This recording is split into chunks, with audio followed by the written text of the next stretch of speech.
Isang multi-discipline rider naman ang nag-champion sa middleweight adventure 600 to 799cc category. Walang iba kundi si John Mascarenhas. Yan, alam mo, magaling yung pagkaka-setup niya dito sa motor na to. Talaga ba? Yun naman ang maganda sa kanila. Hindi lang basta kung paano binili. Sinetup talaga nila kung depende sa riding skills mo or yung capacity mo. So, he's actually, ito, ginagamit niyang gulong, medyo normal size ito, no? Mukhang nag-down sila ng tire pressure dyan. Okay. Kasi tingnan mo, kapit eh. Kapit Makikita mo naman sa camera. And nakita mo, saktong-sakto yung mga turns na ginagawa ni Sir John Mascarenhas. Praktisado ito. Praktisado talaga. And moving on sa ating next obstacle, which is the snowman. Ang bilis din eh, Sir John. Mabilis siya. Just at 1 minute. And sobrang nice ang balancing niya dito sa plank ride natin. Maganda ang suspension, turn, going straight sa ating next obstacle, which is the ride over log. Sobrang ganda ng suspension. Parang hindi lubak yung dinaanan niya. And nakita mo yung mga turns niya dito sa area na to. Pag tumalon yung motor, ma-absorb, hindi siya bumabalik eh, no? And dire-diretso. Okay, nalagpasan niya. Pwedeng i-atras. Let's do it one more time. Then wala namang penalty pag magpe-prepare ka pa lang eh. Yan, hindi ka babawasan dyan. Okay. So, in-adjust niya na para sumakto yung likod. Huwag mo naman masyadong ipaalata sa amin, magaan yung motor mo. Medyo magpanggap ka naman, nahihirapan ng konti. 600 dyan, baka nakakalimutan mo. And humarurot si Sir John Mascarenhas. Ayan ang diskarte nila. Sa ating mud pit. Ang diskarte kasi dyan, gigilid sila, tapos aapak sila dun sa platform. Kasi kung nasa gitna ka at wala kang maaapakan dun, nasa gitna, lulubog ka eh. Mag-balance. So tama yung ginagawa nila, gumigilid sila. Although dito, hindi pwedeng gumilid, kailangan nasa gitna ka talaga. Kinuha niya naman on the right ito. And daan-daan lang dapat dyan. After dyan, madulas po yan. And ayun, kunin mo sa kanan. Medyo bumagal siya. Parang hindi pantay Hindi po talaga pantay ang cone slalom natin. Na lumiliit siya habang lumalayo. Kung ako para sa mga next rider, bilangin nila yung cone na pantay-pantay para alam nila kagad kung kailan sisikip. Dito na tayo sa pinwheel. And as you can see, abilis ni Sir John Mascarenhas at 4 minutes. 4 minutes, nandito na siya sa number 29 obstacle. And of course, this actually shows how he can perfectly do this with speed and precision. Ang diskarte dito sa pinwheel, isagad mo lang bago ka lumiko dun sa gilid ng linya na yun.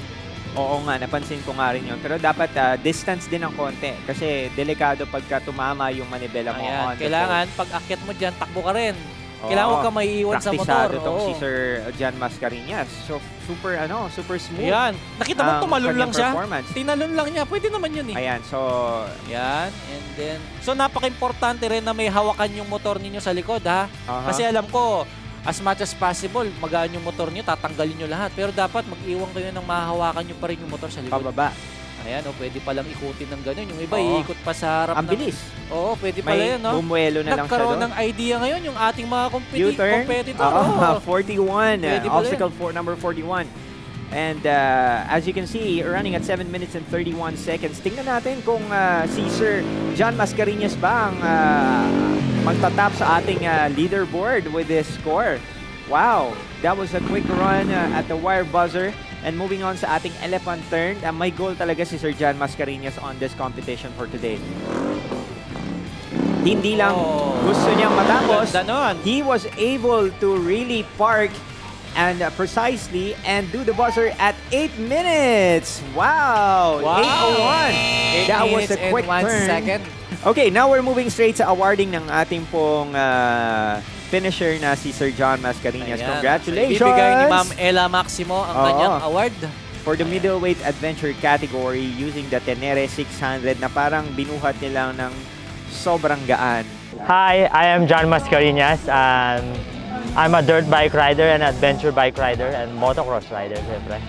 Alam mo ba, kasama si John Mascarenhas sa Wiltec Advenduro team na nanalo sa kauna-unahang CF Moto MT Challenge Philippines Qualifiers 2025 at lalaban sa Australia para i-represent ang Pilipinas.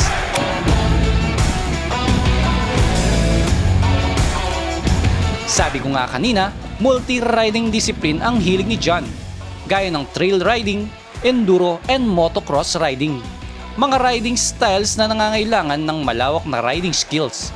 Pero para kay John, may bagong skills unlock pa rin siya sa Manibela Challenge.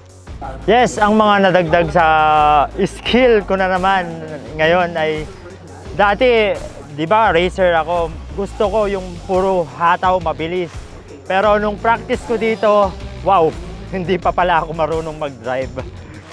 Kasi kulang pa yung mga ang alam lang namin ay puro mabilis, cornering na mabilis. Pero yung mga consistent na movement na likuan, sharp curve, dito mo malalaman sa Manibela Challenge, syempre. Yan, at ayun, nadagdagan ako ng skill dahil dito sa Manibela Challenge.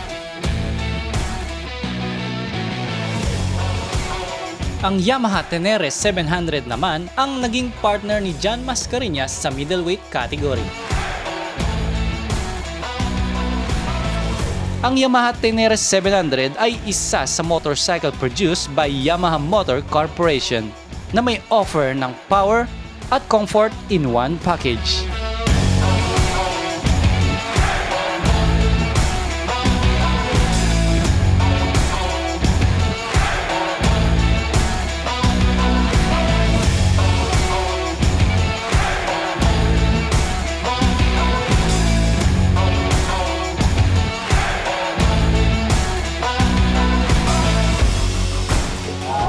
Sa mga followers ko at sa mga kaibigan ko, at subukan nyo itong Manibela Challenge.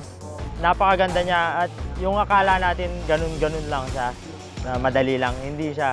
Mas tataas yung skill level nyo dito para dun sa highway, pagka nasa highway tayo, kung paano natin i-approach ang mga ibang U-turn at saka ibang obstacle or highways natin dito sa Pilipinas.